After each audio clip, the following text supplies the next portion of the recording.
House needs painting, grass needs mowing, where's he at? Hi, this is Hank. Sorry I missed your call. Leave me your name and your number and I'll get back to you. He's gone fishing.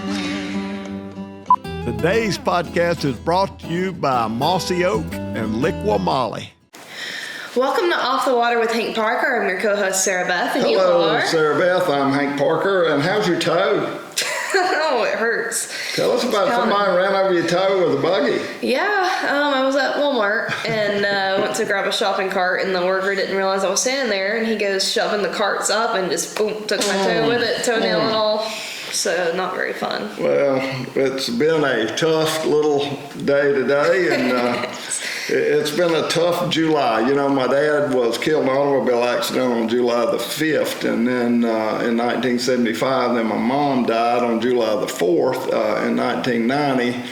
And then this July the 4th, I lost my buddy, Jackson, Labrador. You know, everybody knows how much I love my dogs. Mm-hmm. And Jackson was a dog. You know, I got Thorn and Jackson. And I had Thorn, and Jackson was a dog that belonged to my stepson, Jeremy. And he had panic attacks every time it thundered.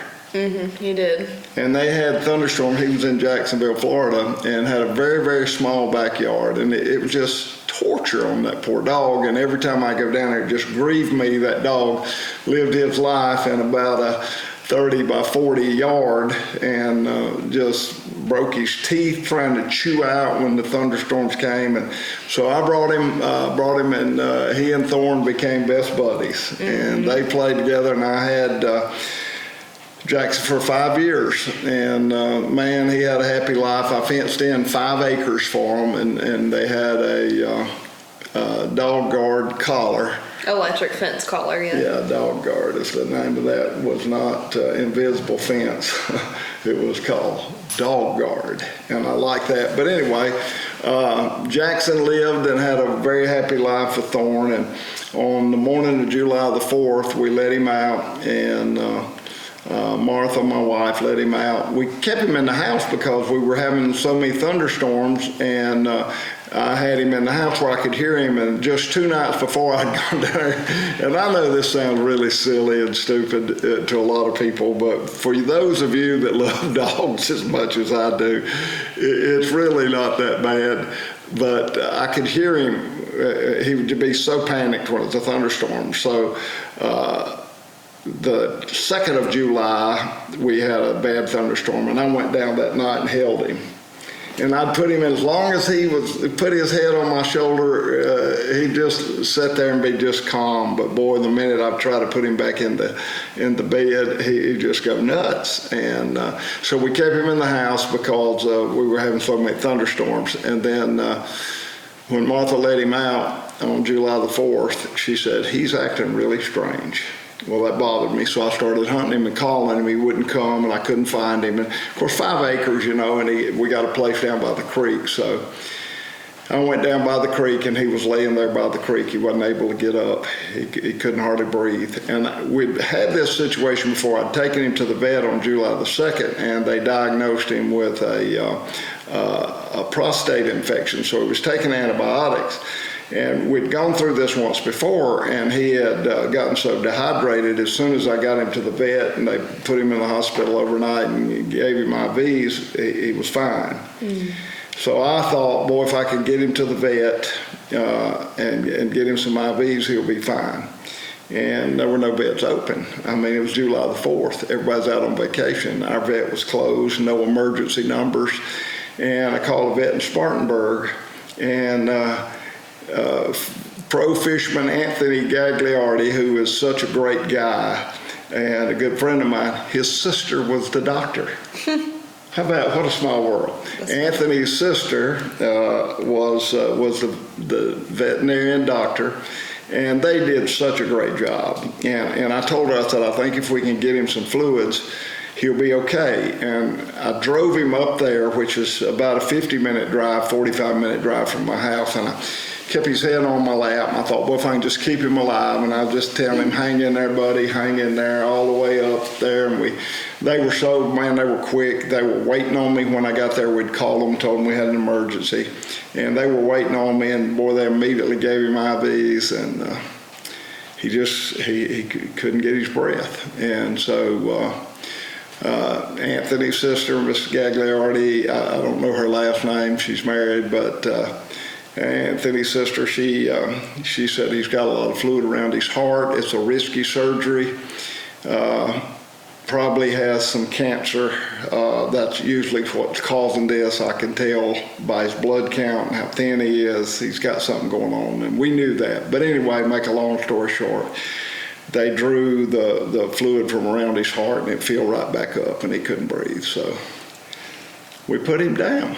And first time I've been able to really talk about it, I posted 4 days after it happened, I posted a little something on video and playing with my dog Thorn, who is grieving. He lost his buddy, so we were playing, and I posted a little something, and I got all choked up. You know, I don't know if you've ever lost a dog or if you're a dog lover like I am, but it's just so devastating, man, and losing Jackson has been a tough deal. But I want to thank everybody. I did, before social media was a big deal, I did a little piece on television when one of my pet labs died, and man, I was so tore up about it. And man, I got so much mail from people saying, good gracious, man, it's just a dog. And really bothered me. I love my dog so much. It was like a member of the family, but I didn't get any of that this time, none. We posted that on Facebook, and I got so many people that responded so positive. Hey, man, I've been down there. I lost my dog, and I heard all these sad stories of people losing their dogs. So I want to talk about dog days of summer, but I'm talking about the bad days of fishing in the summertime. But I had to pay tribute, and we'll dedicate this show to my dog, my Jackson. Loyal, loving dog, Jackson, who he passed away on July the 4th. So he's not suffering anymore, and no more cancer. So we laid him to rest, and I hadn't got over it. And it'll probably be a long time before I do. I love my dogs, and for those of you that love dogs, you know kind of what we're going through. But Sarah Beth, we're going to talk about the dog days of summer. All right. Fun times. Very fun times. I don't know if I'd say fun times would be associated with dog days. Have you taken medication for your toe or something? Ibuprofen. That's it. That's it. I'm hanging on by a thread. Yeah. I'm about ready to hit somebody, just so you know. You act like you're going to sleep over there, and I know you grieved over Jackson as well. We all loved him, but that was so terrible. I think the worst part of it was the best thing for the dog, but the worst part of it is watching you and watching Thorn. That's the worst part of it. Mm-hmm. That's what makes me cry, because I know he's in a much better place, you know. Well, he's not suffering, and that's a good thing. But no relationship to Jackson has been referred to as the dog days of summer. And I want to tell you, I'm working with Bob Lusk, and I've mentioned this before on Designing Ponds, and he worked with Ray Scott a lot as before Ray passed away, and we were telling Ray Scott stories, and we're talking about dogs. I told him how much I love my dogs, and this is before Jackson passed away. And Bob said, you know, I was with Ray one time, and I heard Ray, he was petting his dog, and his dog was loving on him and jumped up in his lap. And Ray said, I think one of God's greatest creations were dogs. And I've heard him say that, but he told Bob, he said, I think God had his best day when he created dogs. And that was a Ray Scott quote. So I tend to agree with Ray on a lot of things. So it was a good day when God created dogs. And I believe they're going to be in heaven. Yeah, I believe that too. Yeah. I don't see why not. Yeah, God knows how happy they make us, so he wants us happy. So when we get to heaven, I think old Jackson. Well, I think you've always been an animal lover. And general, I mean, you were telling me too, you used to have pet bass that you kept in a pond.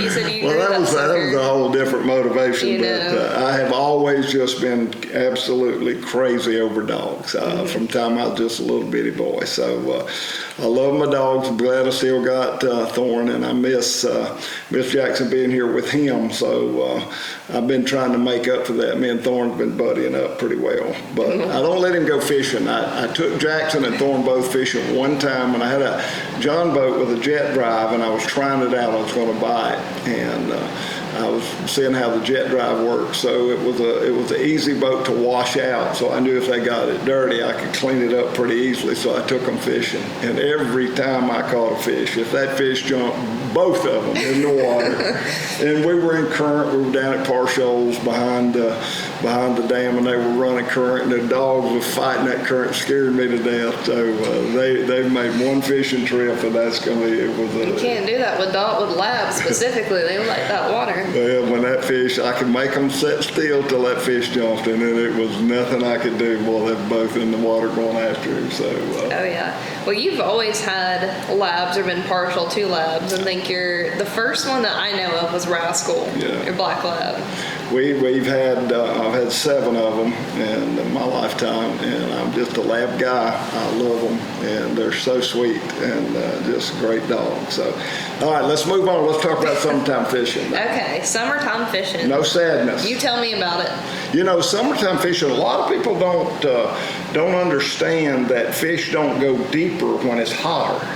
Everybody that is inexperienced, I should say, assume that on these 100-degree days, fish are going to be down in that deep, cooler water. And what actually happens in the summertime, the water on the surface gets heavier than the water down below, and it forms a thermocline. And all that hot water settles down, and it rests on that water that's underneath that doesn't have any oxygen in it. So fish can't live In the thermocline. in that deep water. When they can't live below the thermocline, there's no oxygen. And so as the days get hotter and the summer advances, the thermocline moves up and up and up. I remember when we fished the Bassmaster Classic on Lake Chickamauga, we had official practice, and we're all up there, and a real good buddy of mine from Arkansas, who's a great fisherman, boy, he found a bunch of fish on an underwater island, and he was so excited. And he said, "Hey, can I confide in you? You won't tell anybody?" I said, "Yeah." He said, "Man, I found some big fish on an underwater island about 18, 20 foot deep." I said, "They won't be there when we come back." He said, "Yeah, it'll be better. It'll be better. It'll be hotter. They'll be running more current. There'll be more fish there." I said, "No, they won't be there." I said, "The thermocline now is at 23, 24 feet. And he said, "Well, the thermocline will probably get deeper." I said, "No, it won't. It'll get shallower." And he fished a lot of the Ozark lakes, and he talked about their thermocline stayed down around 45, 50 feet deep in the summertime, which I don't know that. I've not fished the Ozark lakes much in the summertime. But nevertheless, we went back for the Bassmaster Classic, and the thermocline moved up to 10 feet. Wow. I mean, you couldn't catch a fish. Charlie Reed ended up winning that tournament on a jerkbait, and he wasn't far from where my buddy's underwater island was, and he found a little patch. They had been spraying the grass. He found a little patch of grass they hadn't sprayed, but he caught those fish 5, 6 foot deep on a suspended jerkbait. Won the Bassmaster Classic. Great guy, Wow. Charlie Reed from Oklahoma. But that's funny that you had a world-class Bassmaster Classic qualifier that didn't realize in the southeastern part of America, the thermocline moves up, and usually here we are mid-July, by mid-July, you can't catch fish deep. Right. Time to catch fish deep here is right after the spawn. I think fish go deeper right after the spawn than any other time of the year. Why is that? I think that's a comfort zone. I think the water, the oxygenation is good in April, May when our spawn ends, and good water quality, and I think they can move down there and get comfortable in that deeper water. And There's a lot of bait there, a lot of things happening when that spawn is over. It's a good time of the year. The bait fish start to spawn, and a lot of things happening. But I think those fish are comfortable going deep. I think they like that. But I fished Lake Wiley for years and years and years, and Lake Wiley is a lake, for those of you that don't know exactly where it is, it's on the North Carolina-South Carolina border. They had a Bassmaster Classic there. Taco Amora won that.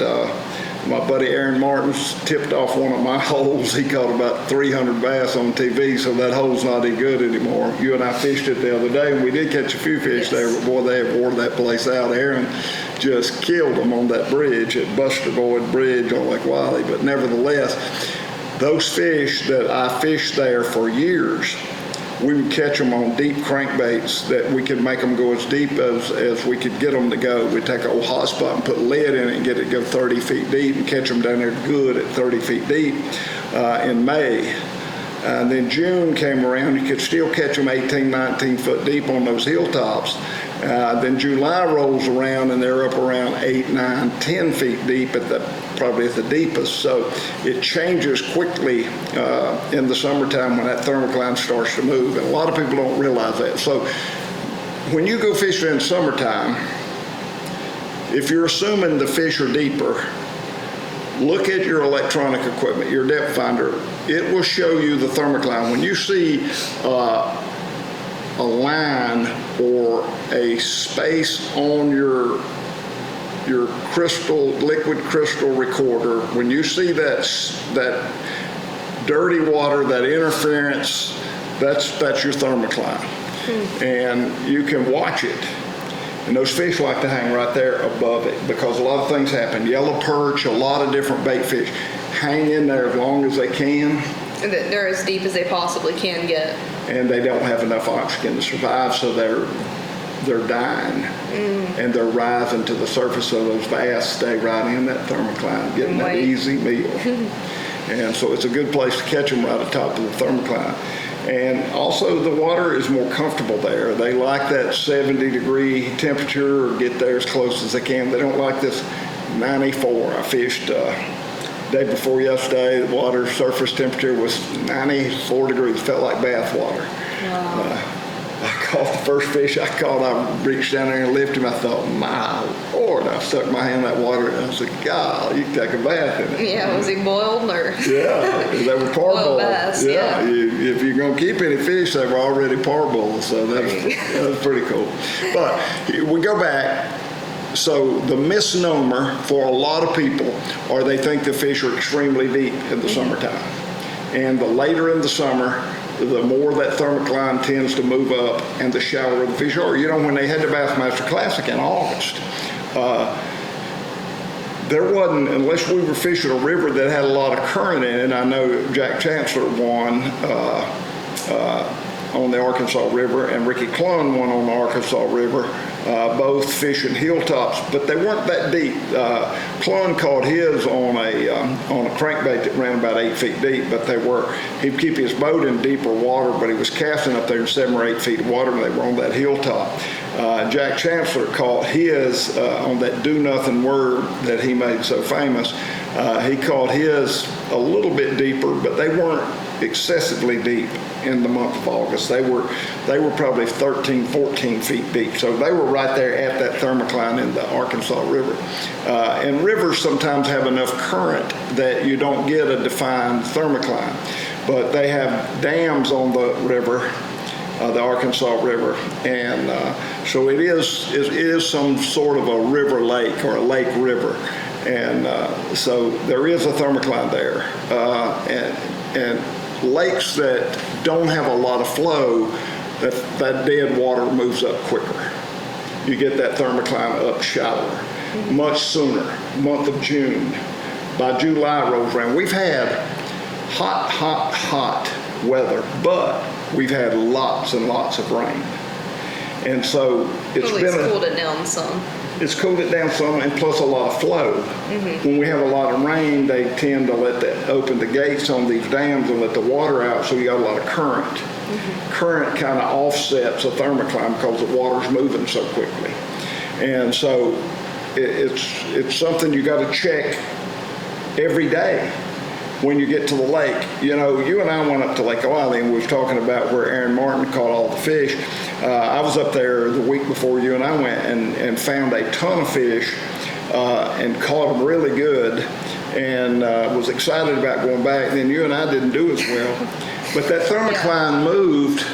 That thermocline moved in 1 week from about 19 feet to about 12 feet. Oh, it had to have been way higher. It was hot.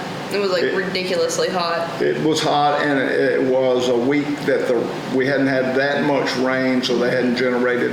They were generating a lot of power, but they weren't running as much water as they had been when they were opening the floodgates, letting water out. So, but the thermocline in like 1 week moved up from 19 feet to about 12 feet. And where I was catching those fish were bouncing off the bottom in about 19 feet of water. So that ended, that was gone, that was over with. So I go back and I do what I did the week before.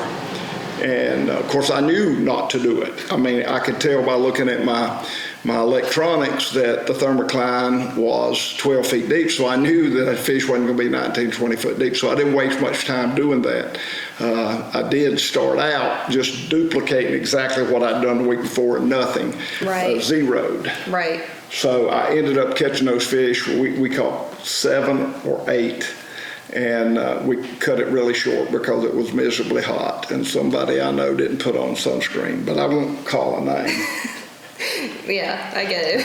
It was me, guys. I didn't put on the sunscreen. Ooh, look like a lobster. Oh, I'm fine. I look like that. You look like that red light bulb on the top of the Christmas tree. I'm fine. I had sunscreen on. It just wasn't a high enough SPF. I didn't think it was going to get that bad. Even from looking on the weather, it just didn't seem like it was going to be that bad. But it didn't hurt my feelings cutting the day short because I wasn't catching very many fish. They wasn't doing what I expected them to do. The wind was blowing hard. I had all kinds of issues, but the fish had moved and changed, and I didn't get to do what I wanted to do, so I was kind of pouty. Yeah. You know, when you have all these expectations, and I tell people don't do that. Don't get your expectations up on what the lake's going to be like. Wait till you get there and then discern what you got. Don't think you're going to do one thing and then you get so disappointed. And I did exactly what I tell people not to do. Right. I got disappointed. But let me tell you, we had an issue, and this is something that I've preached back in the days when I fished tournaments. I told people all the time, if you're a tournament bass fisherman and somebody rigs your boat, you need to be there. You need to participate in the rigging of your boat. You need to know where every inline fuse is. You need to know everything about your equipment, because things are going to go wrong. You're going to have a time that you can't get your aerators to work.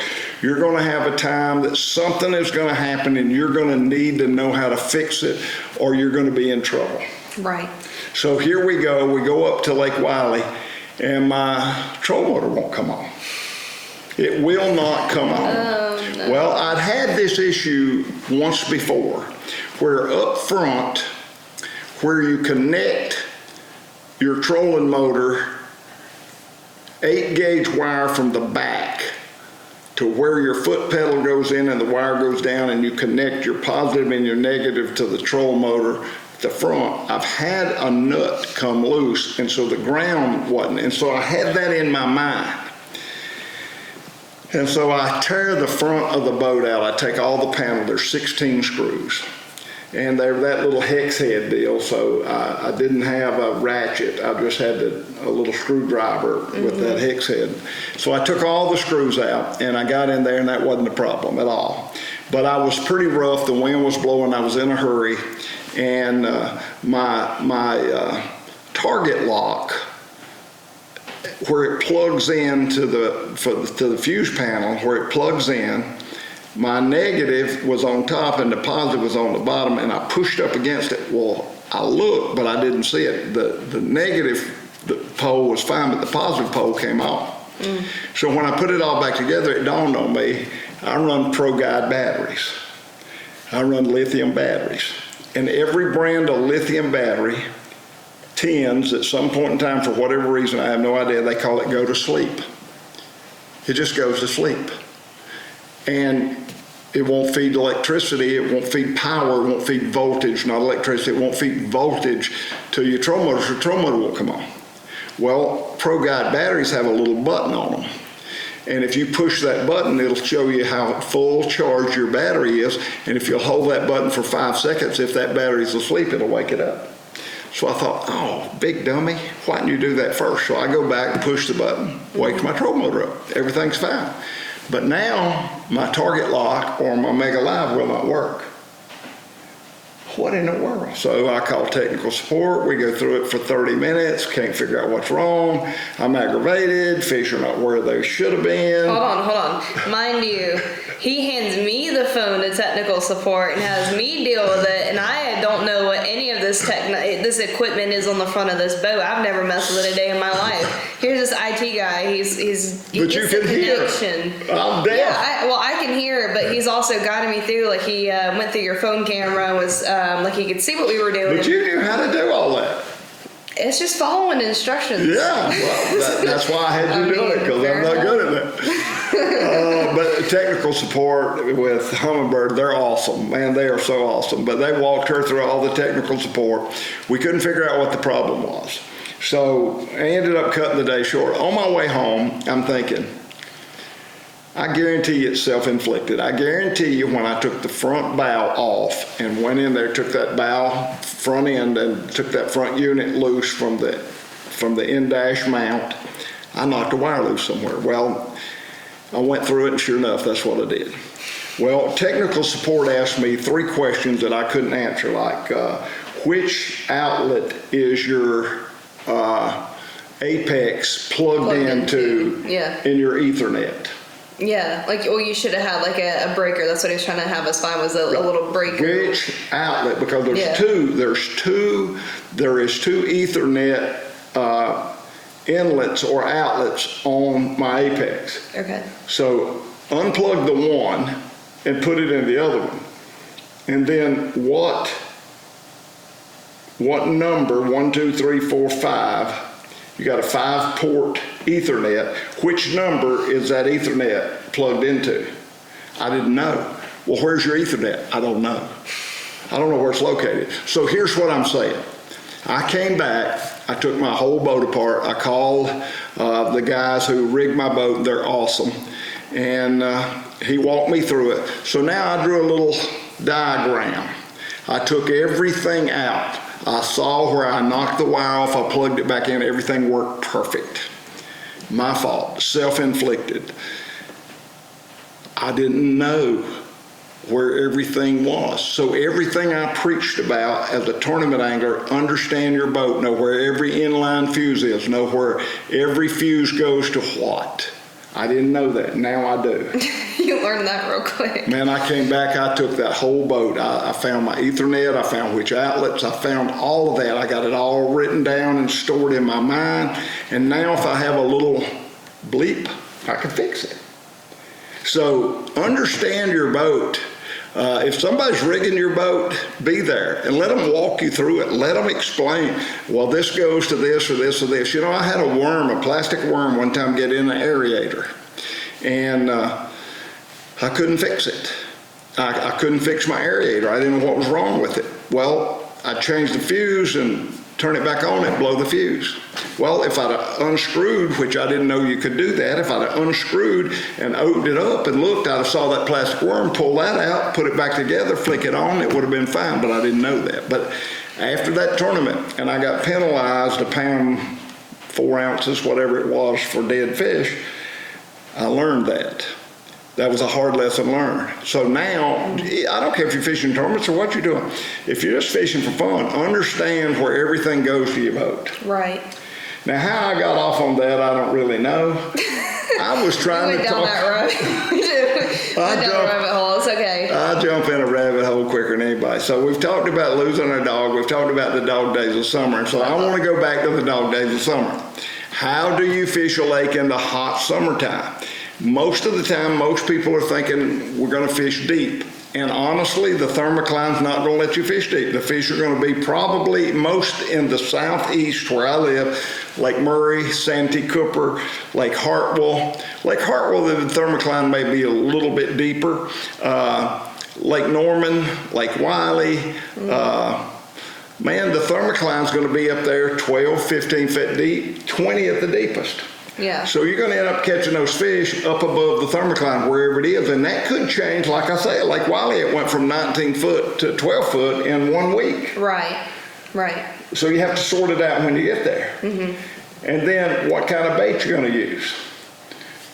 Depend on what's happening.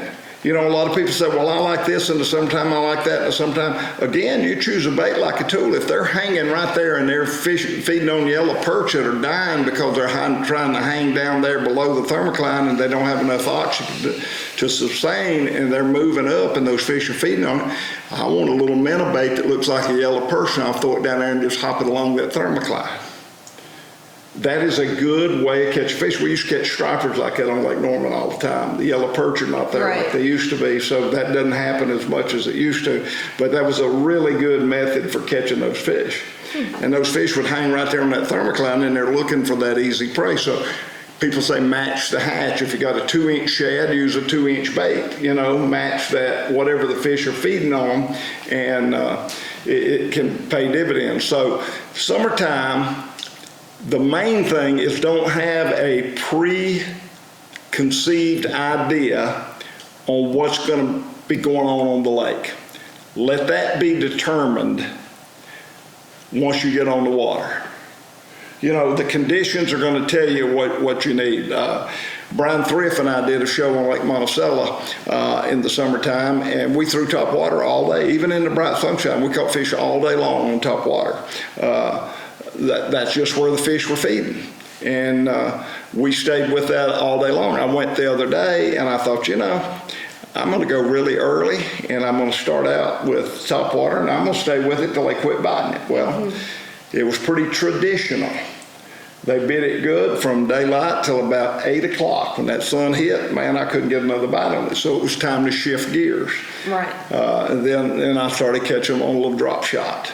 And so you let conditions dictate what lure you're going to choose. But summertime fishing is not necessarily deep water fishing.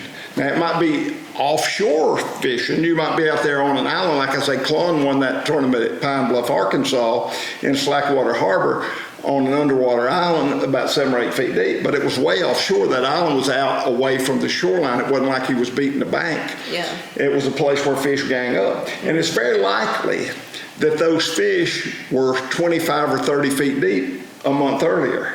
Right. Very likely. I know on Lake Wiley, it was just a common thing. Those fish, after the spawn in the month of May, they'd be down there 25, 30 feet, and we'd catch them on a leaded hot spot. We'd catch them on crankbaits that we tuned and put lead in them and got them to run 25 feet deep.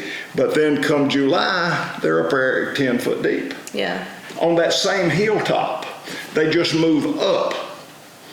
It wasn't like they just got their suitcase and went to a whole new location. They just kept moving up. If it's an underwater island and they were out there in 25, 30 feet of water, as that thermocline moved up, they just kind of kept moving up on top of that island, stayed right ahead of that thermocline. That is the key of catching fish in the summertime. That is the whole key right there.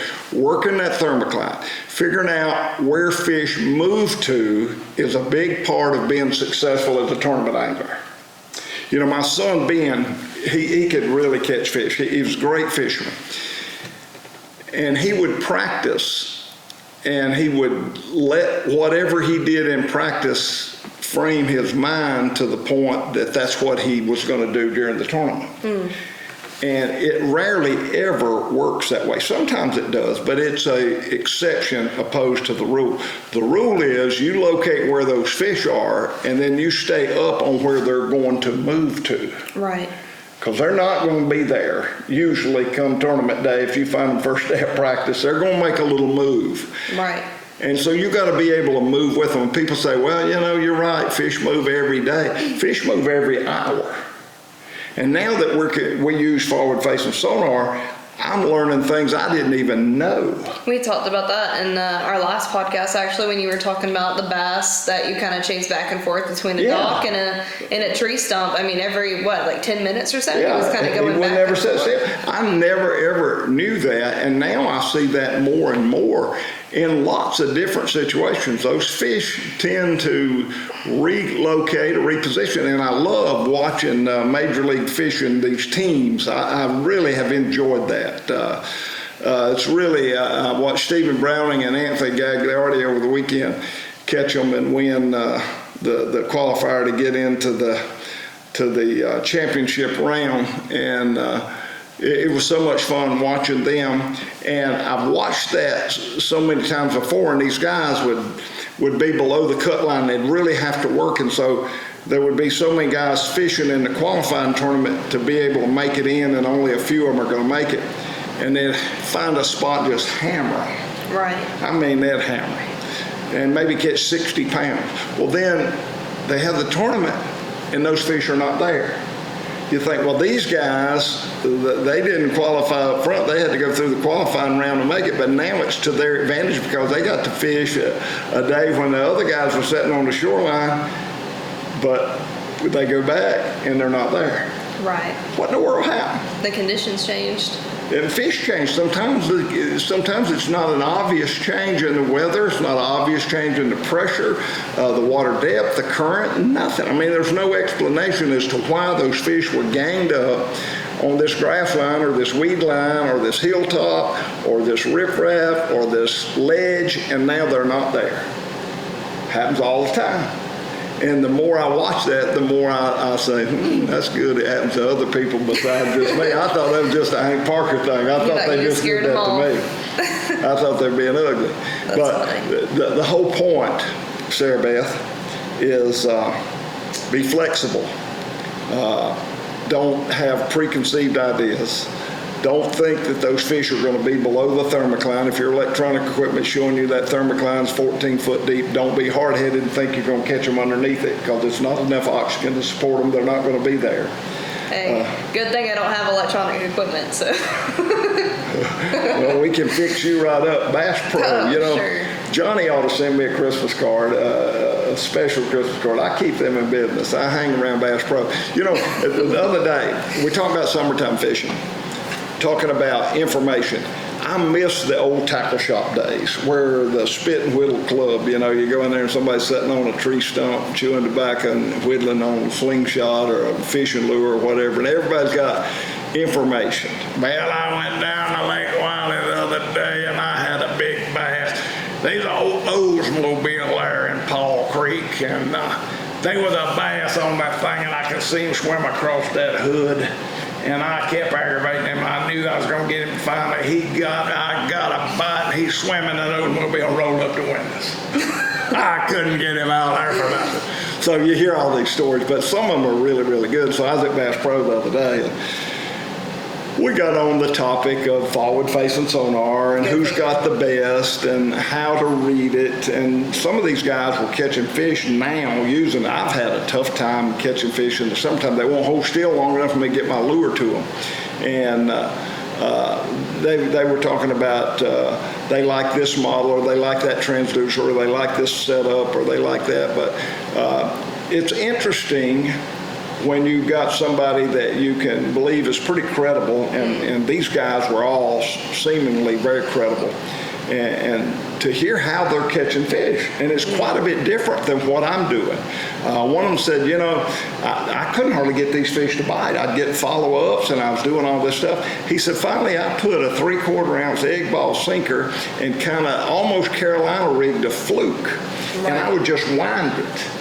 He said, now I was twisting my line, but I used 2 different swivels. And he said, I'd wind that fluke on top of that thermocline, and that's how I caught fish. And I thought, I guarantee you that'll work. And I've never thought about that. Yeah. So it's interesting how I approach summertime fishing, and then to be able to talk to somebody else at the tackle shop and find out what they're doing. And I'm relating to exactly what they're telling me that they're seeing on their electronics. I'm seeing exactly what they are, so I know they're telling at least that part is true. Right. And so you learn different techniques from different people. And so that's why, I love doing a podcast, because you can share information that may help people catch fish. And it's surprising to me how many people actually go out and fish below the thermocline. They ain't got a chance, but they don't know that, Yeah. Man, as hot as it is, I knew these fish would be out here on these hilltops 30, 35 feet deep. No, man, the thermocline's at 14 feet. So sharing information and picking up and getting tips. But the whole point of summertime bass fishing is the fish are much more shallow than you think they are. Yeah. As the summer gets later, and we get from July into August, they get even more shallow. Right. And they almost go back to springtime structure. Yeah. Boat docks are going to be, the month of August, boat docks are probably as good a structure as you can fish. People say, well, I don't fish boat docks in the summertime. Well, it's going to be, I don't like to fish them necessarily in May and June, but in July and August. Hey, let me know how many you catch. I'll let you know how many I catch. So it's fun, but the main thing about summertime fishing, don't go to the lake with expecting it to be exactly like you want it to be or like it was last week. Right. Because as I say, I did that when you and I went to Lake Wiley, and I was very disappointed. So go to the lake with an open mind, let the water dictate, look at your electronics, locate the thermocline, and fish above it. And use a lure for whatever structure you're trying to fish. I tell this all the time, and I know it's redundant, but I look at a fishing lure like a tool. And so whatever situation I got, I know what lure I should use to be able to thoroughly fish the structure that I'm trying to fish. I choose that lure. But again, here's a guy telling me he Carolina rigged, practically Carolina, wasn't exactly, a fluke with a big egg ball sinker, and was just winding it on that thermocline and caught a pile of fish. That's impressive to me, and that's something I'm going to try. I think it'll work. But the whole point of summertime fishing, it is so many different patterns working at the same time. The guy says, well, I caught them doing this. Well, the guy says, well, I caught them doing it. Well, two different patterns. There's 15 or 20 patterns that's probably going to work. It's a very versatile time of the year. It's not like wintertime. It's not like springtime. It's not like when fish are on the beds. It is a very versatile time of year. You might catch fish in the back of a cove. You might catch them on a grass bed. You might catch them on an underwater island. Yeah. There's all sorts of things happen in the summertime. But it's usually not deep water. When I say deep, it's usually not 25 and 30 feet. It's usually above that because of the thermocline. Right. Now, have you learned anything, Sarah Beth? I have. I actually. Do you give a hoot? Yeah. You wonder sometimes. Yeah, I do. Oh, you do? I do. All right. Well, that's a good thing. I hope y'all give a hoot. I hope your dogs are all healthy. I hope you catch fish next time you go in the summertime. And I like fishing in hot weather. Now, it's getting a little ridiculous when the heat index is 110. I'm not all about that. No. I don't like being dragged out in the boat when it's 110 either. 110? No, yeah. 110? Yeah, UV index at its low. All right. Well, we have pretty much shot the covey talking about summertime fishing. Go hug on your dog if you still have one. And be kind to your neighbor and catch fish above the thermocline. That is the lesson of the day. Well, with all that being said, I guess I'll see you guys next week. So we shot the covey. Thank you, Mossy Oak. Thank you, Lick Molly. We appreciate your support. And I still wear my Huckleberry Apparel shirt. Go to Huckleberry Apparel. Check them out for their high school fishing. HuckleberryApparel.com. Click down on the banner, High School Fishing. Check it out. So thanks for being with us. Sarah Beth says goodbye. Goodbye. And I say God bless you. I'll see you next time. Thanks for watching. Thanks for listening.